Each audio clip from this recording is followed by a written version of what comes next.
আপনাদের সবার নিশ্চয়ই মনে আছে আত্মাবন্ধী জাদুর কথা। ভয় রাজ্যে হারাতে গিয়ে পথ হারিয়ে ফেলছেন না তো? জি হ্যাঁ, সবার সাথে আপডেটেড থাকতে এক্ষুনি সাবস্ক্রাইব করে নিন আর ঘন্টা বাজিয়ে দিন।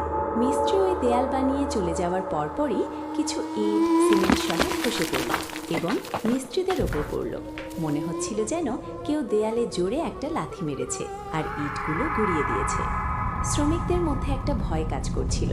যে ইটগুলো পড়েছিল সেগুলোর মধ্যে একটাও আস্ত ছিল না, সবগুলোই টুকরো টুকরো হয়ে গিয়েছিল। আমার দারোয়ানকে আমি জিজ্ঞেস করলাম, তোমার এখানে থাকতে সমস্যা কি? কেন তুমি এই বাড়িতে থাকতে চাও না?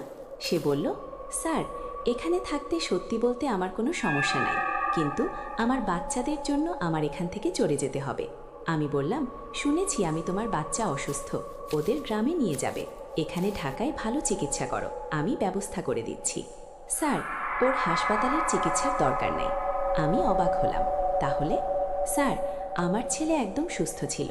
ওর বয়স যখন 1.5 বছর তখন আমি এখানে এসেছিলাম। সারাদিনও একা একা খেলতো, একদম ঠিকঠাক। কিন্তু কিছুদিন ধরেই এই বাড়িতে আমার বাচ্চার সঙ্গে অদ্ভুত সব ঘটনা ঘটছে। আপনি দূরে ছিলেন তাই আপনাকে বিরক্ত করিনি। আমার বাচ্চাটা অদ্ভুত আচরণ করছে। দিনভর চুপচাপ থাকে, কিন্তু রাতে তার আচরণ জন্তুর মতো হয়ে যায়। জিভ বেরিয়ে আসে মুখ থেকে, লালা ঝরতে থাকে, আর পার্কিংয়ের ওই দেয়ালের দিকে তাকিয়ে জোরে জোরে কাঁদতে থাকে। কেন কাঁদে বাচ্চাটা? কী সমস্যা এই বাড়িটিকে নিয়ে? চলুন শুরু করা যায়। কিন্তু যখন বাচ্চারা বড় হতে শুরু করলো, তখন শিক্ষা আর মাতৃভূমির টান বোঝানোর জন্য ওদের দেশে আনার চিন্তা করতে লাগলাম। তাই আমি ভাবলাম ডিফেন্সের প্লটটাতে একটা বাড়ি বানিয়ে ফেলবো, যেন থাকার জন্য একটা ঠিকানা হয়। এই উদ্দেশ্যে আমি কাজটা আমার এক বন্ধুকে দিয়েছিলাম এবং নির্মাণ থেকে শুরু করে ফিটিংসের সব দায়ভার ওর কাঁধে চাপিয়ে দিলাম। আমার বিশেষ নির্দেশ ছিল বাড়ির ভিত্তি খোঁড়ার আগে একটা কালো ছাগল কোরবানি দিতে হবে আর তার রক্ত বিমের নিচে ঢালতে হবে। অন্যরা কেউ এই কাজ করেন কিনা আমি জানি না, কিন্তু আমাদের এখানে সবসময় বাড়ি বানানোর আগে এটা করা বাধ্যতামূলক, যেন কোনো নেতিবাচকতা থেকে দূরে থাকা যায়। যাই হোক, কনস্ট্রাকশন শুরু হলো। এই বাড়ির পরিকল্পনা এমন ছিল যে প্লটের ডান পাশে থাকবে শোবার ঘর, ড্রয়িং রুম এবং বাঁ পাশের দেয়ালটা, যেটা 7 নম্বর বাড়ির সঙ্গে পুরোপুরি লেগেছিল, সেখানকার প্যাসেজটা গাড়ি পার্কিংয়ের জন্য ফাঁকা রাখতে হবে। কিন্তু বাঁ পাশের দেয়ালে যখন ইট গাঁথা হচ্ছিল, তখন অবাক করা ঘটনা ঘটল। মিস্ত্রি ওই দেয়াল বানিয়ে চলে যাওয়ার পরপরই কিছু ইট সিমেন্ট সহ খসে পড়ল এবং মিস্ত্রিদের ওপরেই সেগুলো পড়ল। মনে হচ্ছিল যেন কেউ দেয়ালে জোরে করে লাথি মেরেছে, ইটগুলো গুঁড়িয়ে দিয়েছে। ইটগুলো অনেক উঁচু থেকে পড়েছিল। দুজন মিস্ত্রির মাথায় বেশ আঘাত লেগেছিল। সবাই হতবাক হয়ে গিয়েছিল, এটা কিভাবে হতে পারে? সিমেন্ট লাগিয়ে ইট গাঁথার পর এমন হওয়া অসম্ভব। তাছাড়া সেখানে কোনো বাতাস ছিল না, কোনো ঝড়ও হয়নি। শ্রমিক ও ঠিকাদার সবাই অবাক হয়ে ভালো করে দেয়ালটা পরীক্ষা করল। পুরো দেয়াল ঠিকঠাক ছিল, শুধু একটা নির্দিষ্ট জায়গা থেকে প্রায় 25টা ইট ভেঙে পড়েছে। যেখান থেকে ইটগুলো পড়েছিল তার উপরে নিচের অংশে পুরোটাই সব কিছু ঠিকঠাক। শ্রমিকদের মধ্যে একটা ভয় কাজ করছিল। যে ইটগুলো পড়েছিল সেগুলোর মধ্যে একটাও আস্ত ছিল না, সবগুলোই 2 বা 3 টুকরো হয়ে গিয়েছিল। এই কথাটা আমাকে আমার বন্ধুটি জানিয়েছিল।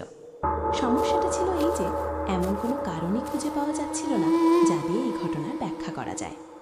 যাই হোক, সমস্যার সমাধান করার পর আমাকে পরামর্শ দেওয়া হলো যেন মালামাল আরও ভালোভাবে ব্যবহার করি আর নিজের দিক থেকে কোনো অবহেলা না করি। প্লটটা ফাঁকা ছিল, কিন্তু আমি সামনের দিকে লনের জন্য জায়গা বাঁ পাশে রেখে দিয়েছিলাম।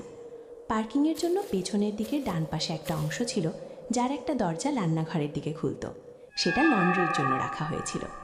বাড়ি তৈরির সময় চাঁদের প্রথম বৃহস্পতিবার আমি অবশ্যই একটা ছাগল কোরবানি করাতাম আর সব শ্রমিকদের ওখানেই খাওয়াতাম। এটা আমার অভ্যাস ছিল, আর আমার রেস্টুরেন্টের রিজিকের বরকত ও আল্লাহর সন্তুষ্টির জন্য এই কাজটা আমি করতাম। আমার দৃঢ় বিশ্বাস ছিল এই আমলের মাধ্যমে বিপদ আপদ থেকে দূরে থাকা যায়। কিছুদিনের মধ্যেই বাড়ি তৈরি হয়ে গেল। বাচ্চাদের আসার তখনও সময় বাকি, তাই আমার এক বন্ধুর ঘনিষ্ঠ এক কর্মচারীকে তার পরিবার সহ আমি আমার বাড়িতে থাকতে দিয়েছিলাম। ওই গার্ড আমার পরিচিত ছিল, কিন্তু কিছুদিন ধরেই লক্ষ্য করছিলাম গার্ডটা যেন ওই বাড়ি থেকে চলে যাওয়ার পথ খুঁজছে। কখনো কখনো অজুহাত দিত, স্যার আমি গ্রামে চলে যেতে চাই। কখনো বলতো আমার বাচ্চাটা খুব অসুস্থ। আমি বুঝতে পারছিলাম আমি দূরে আছি বলে সে হয়তো নানা অজুহাত খুঁজছে। সে বিদেশে যাওয়ার কথা শুনতেও রাজি ছিল না। আমার মনে হচ্ছিল ও কিছু একটা লুকাচ্ছে, যদিও এখানে থাকায় তার কোনো ক্ষতি ছিল না। বাড়ির ছাদ, পানি, বিদ্যুৎ, গ্যাস সব কিছুই তার নিয়ন্ত্রণে। তাহলে সমস্যা কি? এত বড় একটা সম্পত্তি তো আমি এভাবে ছেড়ে রাখতে পারি না। আমি ভাবতেই পারিনি যে হঠাৎ করে আমাকে দেশে চলে আসতে হবে, বাড়িটা দেখতে আসতে হবে, আর ওর সমস্যাটাও বুঝতে হবে। তারপর আমি দেশে চলে এলাম। বাড়ির নির্মাণ কাজ দেখে আমি সন্তুষ্ট হলাম। রং তুলির কাজও হয়ে গিয়েছিল, কিন্তু পার্কিংয়ের দিকে দেয়ালে কিছু চিহ্ন আমার চোখে পড়ল। ওই চিহ্নটা দেয়ালের ওপরের দিক থেকে নিচ পর্যন্ত ছিল। যাই হোক, তখন আমি সেটাকে তেমন গুরুত্ব দিইনি, আর গার্ডকে বোঝানোর চেষ্টা করলাম যে আপাতত এখানেই থাকো, কিছুদিনের মধ্যে আমরাও দেশে চলে আসব। কিন্তু সিদ্ধান্ত তার হাতেই ছাড়লাম, যেটা সে ভালো মনে করবে সেটাই করবে। সে বলল, স্যার, এখানে থাকতে সত্যি বলতে আমার কোনো সমস্যা নাই, কিন্তু আমার বাচ্চাদের জন্য আমার এখান থেকে চলে যেতে হবে। আমি বললাম, শুনেছি আমি তোমার বাচ্চা অসুস্থ, ওদের গ্রামে নিয়ে যাবে? এখানে ঢাকায় ভালো চিকিৎসা করাও, আমি ব্যবস্থা করে দিচ্ছি। স্যার, ওর হাসপাতালের চিকিৎসার দরকার নাই। আমি অবাক হলাম। তাহলে? স্যার, আমার ছেলে একদম সুস্থ ছিল। ওর বয়স যখন 1.5 বছর তখন আমি এখানে এসেছিলাম। সারাদিনও একা একা খেলতো, একদম ঠিকঠাক। কিন্তু কিছুদিন ধরেই এই বাড়িতে আমার বাচ্চার সঙ্গে অদ্ভুত সব ঘটনা ঘটছে। আপনি দূরে ছিলেন তাই আপনাকে বিরক্ত করিনি। আমার বাচ্চাটা অদ্ভুত আচরণ করছে। দিনভর চুপচাপ থাকে, কিন্তু রাতে তার আচরণ জন্তুর মতো হয়ে যায়। জিভ বেরিয়ে আসে মুখ থেকে, লালা ঝরতে থাকে, আর পার্কিংয়ের ওই দেয়ালের দিকে তাকিয়ে জোরে জোরে কাঁদতে থাকে। এরপর গার্ড আমার হাত ধরে বাইরে পার্কিংয়ের জায়গায় নিয়ে গেল এবং সেই দেয়ালটা দেখালো, যেখানে আমি নিজেও কিছু চিহ্ন দেখেছিলাম কিন্তু খুব একটা খেয়াল করিনি। সে আমাকে ইশারায় দেয়ালটা দেখালো। এখন যা আমি দেখলাম সেটা কোনো প্রাণীর পায়ের ছাপ ছিল। এমনভাবে ছাপগুলো ছিল যেন কোনো প্রাণী দেয়াল বেয়ে নিচে মেঝেতে নেমেছে, তারপর আবার মেঝে থেকে দেয়ালে উঠেছে। আমি বললাম, আব্দুল হক, এটা তো কোনো জন্তুর পায়ের ছাপ, কোনো প্রাণী দেয়াল বেয়ে নিচে নামবে কিভাবে? সে বলল, স্যার, আজ পর্যন্ত আমি এখানে কোনো প্রাণী দেখিনি, শুধু ছাপগুলোই দেখেছি। আমি বললাম, ভাই, হতে পারে যখন তুমি ঘুমিয়েছিলে তখন কোনো বিড়াল বা অন্য কোনো প্রাণী এসেছিল। না স্যার, বিড়াল বা অন্য কোনো প্রাণী নয়। বিড়াল তো এখানে ঘোরাফেরাও করে না। আপনি কিছুদিন এখানে থেকে দেখুন, সব বুঝতে পারবেন। শুরুতে আমলে না নিলেও তার কথা শুনে আমি চুপ হয়ে গেলাম। ঠিক তখনই আমার মাথায় সেই ইট পড়ার ঘটনাটা এলো। আমি আবার ওই দেয়ালটা ভালো করে দেখলাম। সত্যি তো, ইট তো ওই দেয়ালের দিক থেকেই পড়েছিল। এটা ভাবতেই আমার শরীরে একটা কাঁটা দিয়ে উঠল। ব্যাপার কি? আমার মনের মধ্যে অদ্ভুত কিছু প্রশ্ন ঘুরপাক খেতে লাগলো। আমি কাছে গিয়ে চিহ্নগুলোকে ভালো করে দেখলাম। সত্যি বলতে এটা কোনো সাধারণ বিড়ালের পায়ের ছাপ ছিল না। ওই ছাপ বিড়ালের পায়ের ছাপের তুলনায় অনেক বড় ছিল। আর কোথাও এই চিহ্নগুলো ছিল না, শুধু ওই একটা নির্দিষ্ট জায়গাতেই ছিল। আমি ওই দেয়ালটা উপর পর্যন্ত দেখলাম। দেয়ালের ওই অংশটা 7 নম্বর বাড়ির দিকে যাচ্ছিল, যেটা তখন বন্ধ ছিল, তাদের ছাদের দিকে। তখন আমি বেশি কিছু বুঝতে পারলাম না, শুধু মনে হলো আমাকে ব্যাপারটা খুঁজে বের করতে হবে।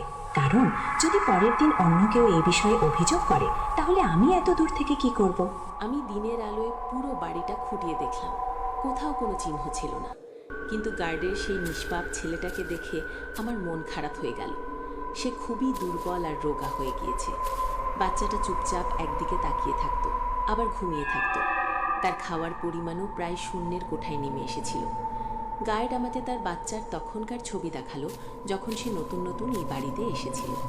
সেই বাচ্চার তখনকার আর এখনকার ছবির মধ্যে আকাশ পাতাল তফাৎ। সে বলল, স্যার, এই কারণেই আমি এখান থেকে চলে যেতে চাই। এই টাকা দিয়ে আমি কি করব যদি আমার বাচ্চাটা না থাকে? আমি উল্টো প্রশ্ন করলাম, তুমি কি কখনো অন্য কিছু খেয়াল করেছ? স্যার, পাশের বাড়িটা ঠিক না, যা কিছু আসে ওইখান থেকেই আসে। রাতে এই বাড়ির পর্দা নিজে থেকেই কেঁপে ওঠে, অনেক আওয়াজ হয়, যেন একজন আরেকজনকে আঘাত করছে। তারপর মনে হয় তাদের মধ্যে কেউ একজন নিচে মাটিতে পড়ে গেছে, কিন্তু বাইরে গিয়ে দেখলে কিছু পাওয়া যায় না। আমি গভীর চিন্তায় পড়ে গেলাম, কারণ আর